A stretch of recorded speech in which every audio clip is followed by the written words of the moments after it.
Yan, good morning guys. Yan, magluluto tayo ng galunggong. Yan, isda. Tayo ng isda. Yan, paksiw. Sarap. Good morning sa ating lahat. Yan, magpaksi tayo para may ulam tayo na masarap. Paksiw na isda. Galunggong. Yan. O, diba? Sarap. Oh, malapit na maluto. Malapit na maluto ang ating niluluto. Paksiw. Paksiw na galunggong. Sarap.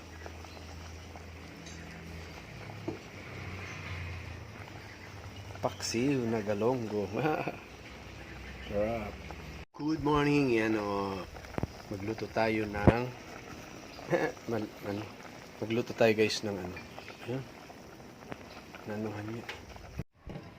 Wow! Ayan, naluto na yung ating pangagahan. Saan madilim yung Sorry. Yan pangagahan natin guys. Ang sarap. Sarap. Sarap ng ating pananghalian pala, pananghalian. Pananghalian natin to guys, galunggong. Diba? Galunggong, paksi. Diba? Sarap.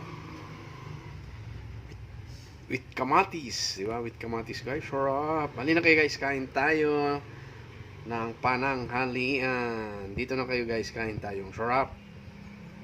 Di ba? Sarap. Basta tayo nagluto guys ng ano tawag niyan?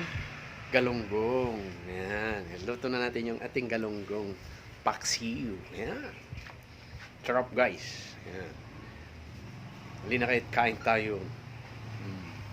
Nulit ko luto ti Ilocano dayta linuto kapsat. Yan. Paksiw ng galunggong. Sarap. Lagyan ko ng konting sabaw lang para masarap naman, di ba? Para may pang dun sa kanin natin. Yan. Okay guys, hanggang sa muli guys. Bye-bye. Halina kahit kain tayo. Tapos na naman tayo nagluto. Bye-bye guys.